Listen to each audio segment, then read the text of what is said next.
This is one of the studies I alluded to earlier, which was the first of its kind anywhere.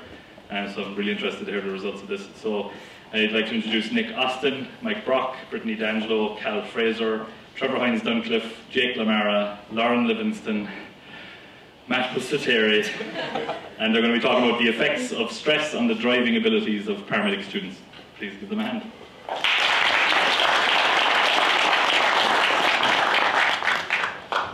Alright, so I want you to imagine you're a working paramedic in London, Ontario. You clock in at base at 1700 for your 12-hour overnight shift. You get greeted by the day crew. They advise it's been quite... Can you hear? Oh. They advise it's been quite slow, and they can't see it getting any much busier. You do a couple code 3s, and you settle back to base at midnight to see your recliner empty. You take a seat to have your midnight nap. You're awakened by some noise. Suddenly at 3 a.m. and you look over to see what it is, and it's your student. He's using the microwave. You advise to him that there's a time and place for everything, and 3 a.m. is not microwave time. You close your eyes and drift back to sleep, and all of a sudden,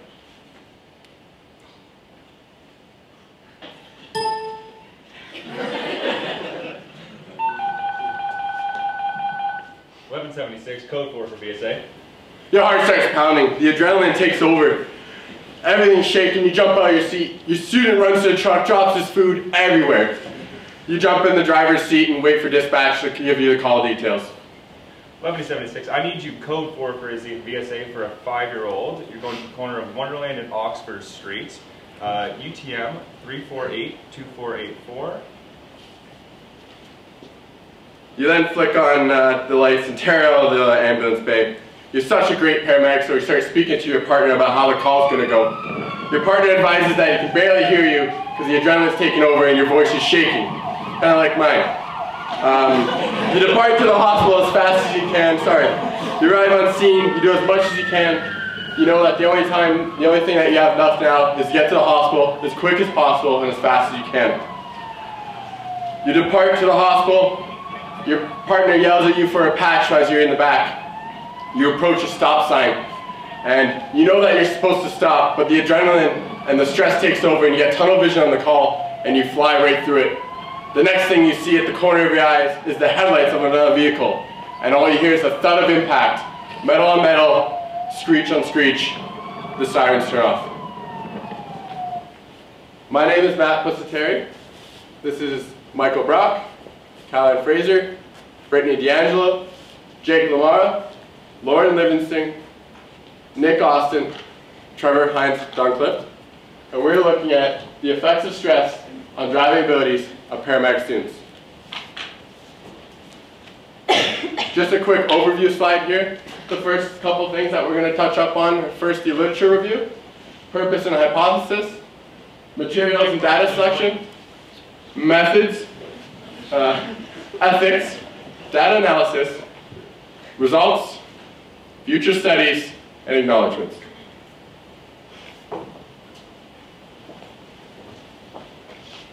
Thank you, Matt, for catching everyone's attention. So first, let's talk about what stress is. So the term was first coined in the 1930s by endocrinologist Hans Seeley. He noticed that all organisms responded to noxious stimuli in a similar manner. He termed this general adaptation syndrome, and it occurred in 3 phases. First was the alarm phase, where the organism recognized that there was a stressor. Then there was the resistance phase, where it tried to overcome that stressor. Then the exhaustion phase, where it no longer had the ability to overcome it. So during our literature review, we found plenty of research on the effects that stress has on paramedics' abilities to perform certain tasks, and plenty of research on the effects that stress has on the driving abilities of the general public.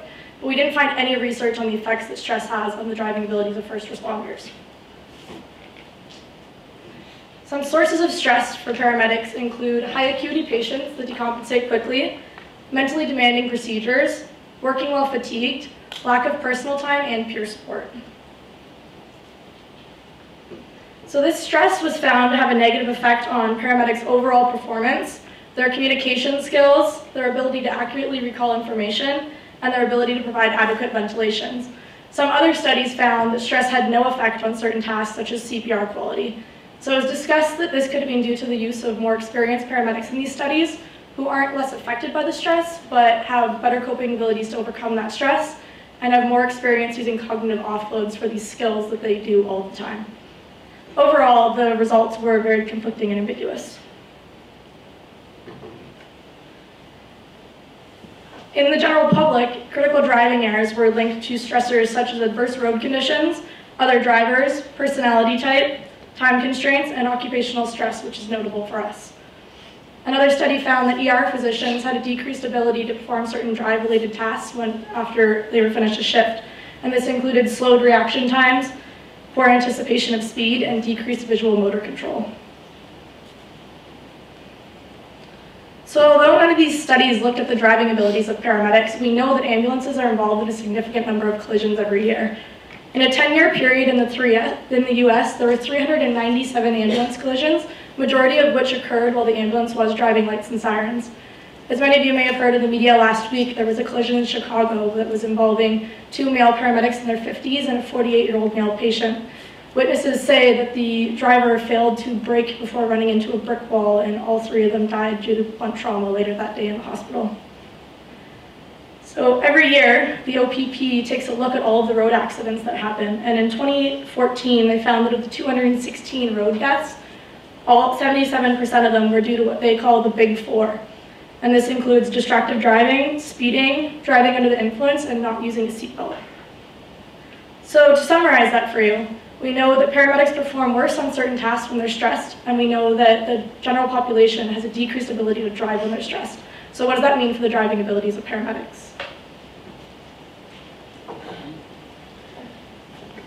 So for our study, we hypothesized that paramedic students would be more prone to critical errors while driving after being exposed to a stressful scenario.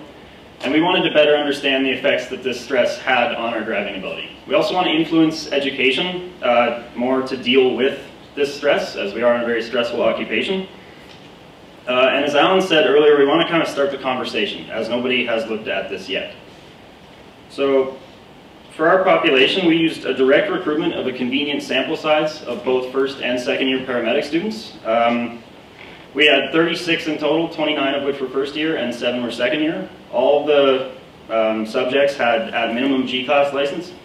Some had their F-class, but regardless, they all had knowledge of the Highway Traffic Act as well as the Ambulance Act. And it was known that they could withdraw at any time during the scenario.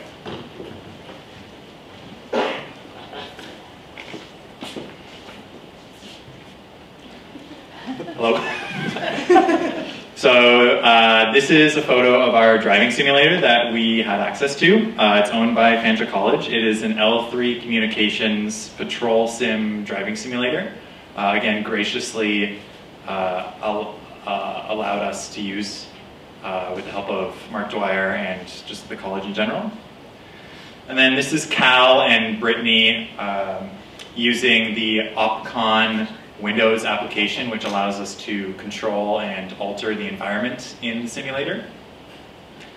This is a photo of Jake with all our equipment, our stretcher, oxygen bag, fully equipped BLS bag, also all provided by the Fanshawe College Paramedic program. These were our simulated monitors, which are essentially 2 Apple iPads running the iSimulate application. And not pictured, we also had a child mannequin that was also owned by the paramedic program here at Fanshawe. And then finally, to measure stress, we ended up using the NASA TLX iOS app. It is a self-reported stress survey based on a task that you just performed. So it's been designed and verified by NASA a bunch of times. I believe it was designed in the 80s. It's been used in hundreds of different studies. It's a very well documented and very good tool in terms of reporting stress. So how it works is it basically divides stress into 6 categories, which are mental demand, physical demand, temporal or time demand, performance, effort, and frustration. Each participant rates each one of those categories on a sliding scale, 0 to 100, 0 being low stress, 100 being high. and then they weigh each of these categories and ends up spitting out these confusing numbers. All you really need to care about is the big circled number at the bottom, which is an overall weighted stress score out of 100. So this is the overall kind of self-reported stress level that the participant is reporting after performing a task, in this case, driving. Thanks, Mike. I'm going to tell you a little bit about how we ran our study. So participants were brought in, allowed to check response bags, and given an initial drive to familiarize themselves with the equipment. After they felt comfortable, participants were asked to drive lights and sirens to a destination. Once they arrived, participants were given a NASA TLX test, like Mike said, and they were supposed to rate their stress on the drive they just completed. Following a stress-inducing scenario I'm going to explain later on, they were asked to complete a final destination drive.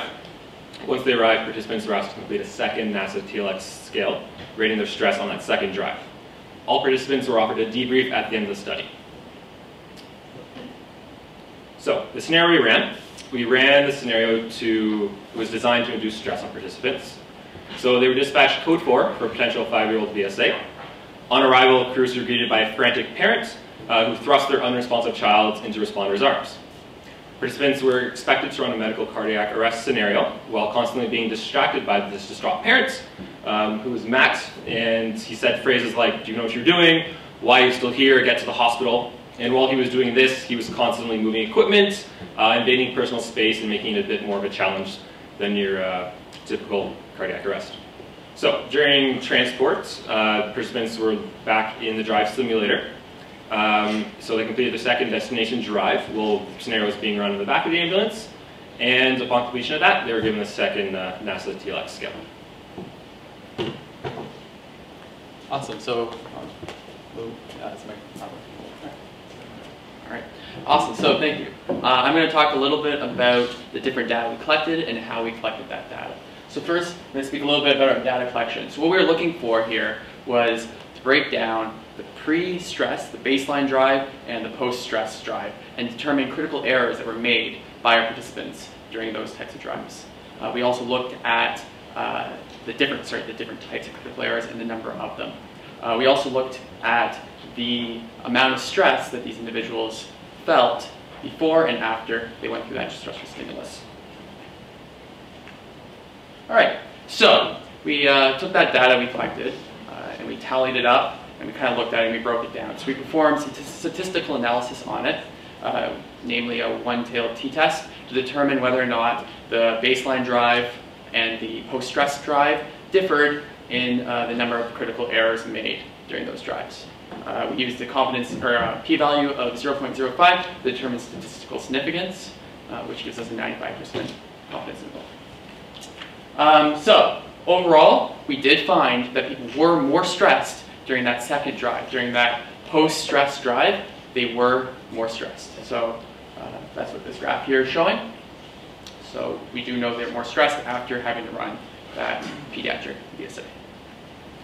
Next, what we have here is, unfortunately, the average number of critical errors, or fortunately, I guess, if you're looking at it from the general public's perspective, would be that they aren't making any more critical errors before they're exposed to the stress than after. However, when we actually break that down further, we do find that there are 3 big critical errors that are made more often after being exposed to a stress than before.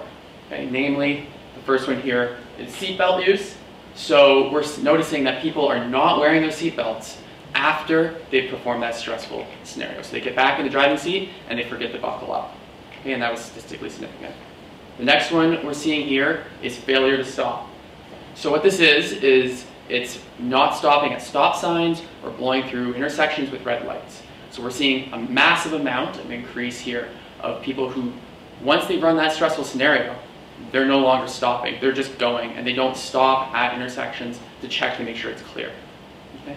And then finally, what we're finding here is people are losing control of the vehicle.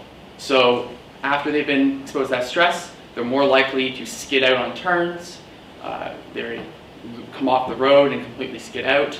Those types of situations are occurring.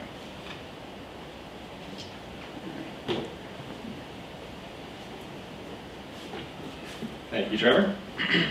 So what does this mean for us in the field? First, let's tackle seatbelts. So our study showed that participants were 3.3 times more likely to forget their seatbelt during the post-stress drive. An 11-year retrospective study determined that fatal ambulance crashes are more prevalent with lights and sirens. And you're probably thinking, what do seatbelts and lights and sirens have in common? Well, our study has shown us that we are more likely to forget our seatbelt when we are stressed. Our study has also shown us that we are more stressed during a code 4 return to the hospital, utilizing lights and sirens. So from this, we can deduce that during those code 4 returns, when we're more stressed, we're more likely to forget our seatbelts.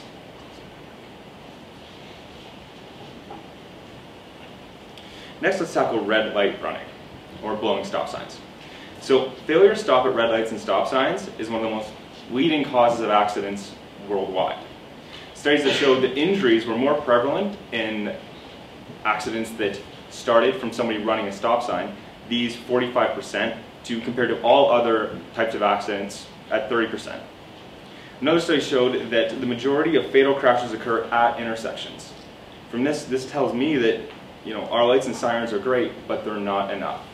Sometimes people don't see us. So it's important to stop, clear this intersection, and then proceed, not just for us, but for the general public as well. Now, I'd also like to touch on something known as cognitive overload. I don't know if everyone in this room is familiar with cognitive overload, but I'll give you a brief overview. Essentially, it states that cognitive stimulus, even when in our daily lives, can reach a point where we can no longer cope. Essentially, we have our breaking points. During times of stress, the cognitive system becomes more easily overloaded, and the ability to focus on specific tasks, such as driving, becomes more difficult. This very directly correlates with the participants' self-reported stress test, the NASA TLX, which Mike had spoke to.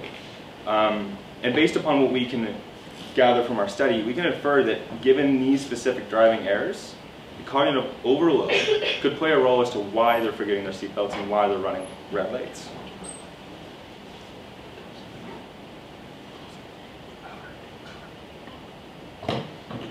So now I'll just chat about some limitations of this study. So results can be affected by a number of things, like any study. For this one, the big things that we've outlined, time constraints during the data collection phase, and then the relatively small sample size that we were working with. While on the topic of sample size, 29 out of the 36 participants were first-year students. Only 7 second years volunteered for our study, so that could possibly skew the data. And I'd also like to touch on realism. And so the simulator does a great job of simulating this drive. You can check both ways when you come to a light, turn signals, merging, everything that you would do in a normal ambulance. But what it lacks is feeling the forces of driving. For example, feeling pushed down into your seat when you're accelerating, or G-forces on a turn. Some participants also mentioned that while in the simulator, they felt motion sick or dizzy, which could also play a part as to the end result of our data. So what's down the road for this study? Like it had been mentioned, this is the first of its kind. Really the first ones to look at this issue. So big thing we were hoping for is to start the idea and discussion around this topic. So future studies, I think, would benefit from live ambulance training, or running this scenario in the live ambulance. That way people can experience that G-force that I had just mentioned. Also, the monitoring of physiological markers to measure stress could possibly provide more of an in-depth look as to what our participants are actually feeling.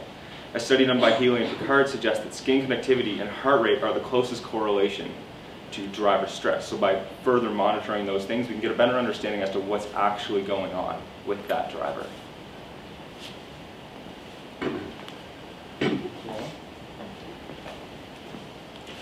Okay, so as far as our ethics goes, our study was approved by the Fanshawe College Ethics Board. We did take into consideration that we are intentionally inducing stress into our participants. So in order to work with this, we did offer a debrief session following your participation in our study, just to talk about anything that may have come up or any thoughts that they just want to discuss with someone. We also did offer information about the counseling and accessibility services that we have on campus here. Again, just in case any negative emotions came from participating in our study, anything like that. Also, our data was anonymized, just to ensure participant confidentiality.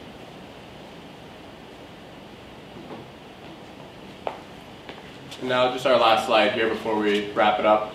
We'd just like to kind of thank our two main people that were contributing to our study here.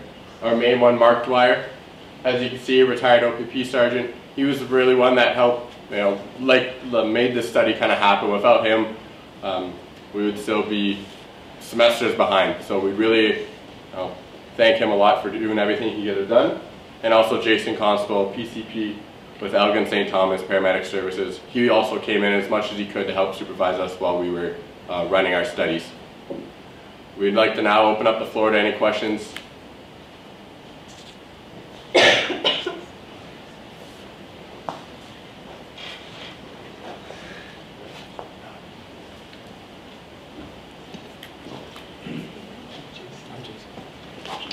Hi, my name is John. I work in London.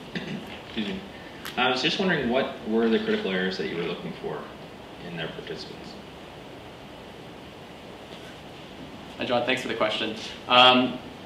We didn't set out with any known critical errors per se over the idea of making mistakes within the Highway Traffic Act.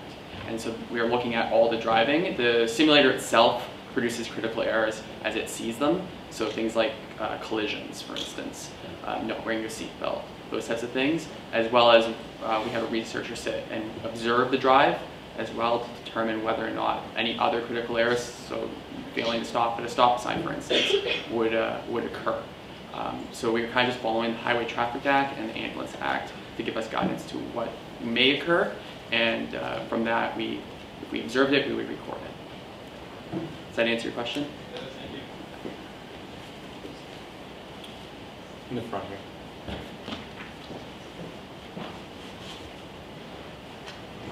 Hey there, fantastic presentation, really enjoyed it. I had three little questions. The first one is, how long were the drive tests? The second one is, was there any change to the conditions of the driving? Was it equally distributed between raining driving or sunny driving? And the last question is, was there any difference that you observed between men and women's driving? Thank you for your question. Sorry, can you just, what was the first one? So the first one, yeah, sorry about that. So the first one was, how long were the driving? Yeah, so we found that it kind of varied between participant to participant. So each drive, they had a set course that they were supposed to follow, and they had a set destination, not a specific time limit. So as long as it took them to get to their destination, there were arrows that pointed them in the right direction.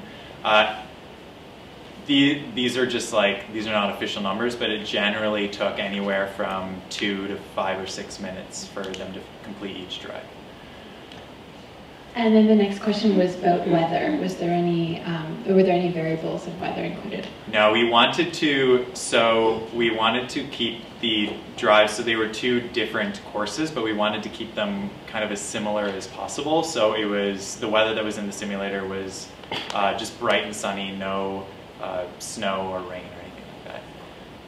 And the last question is, were there any differences that you observed between men and women's driving? Yeah, so we actually, when we randomized our participants, we gave them a random number as well as A or B to determine between first year and second year. We didn't actually incorporate gender into this study, so we didn't unfortunately look at that at all. So. Thank you.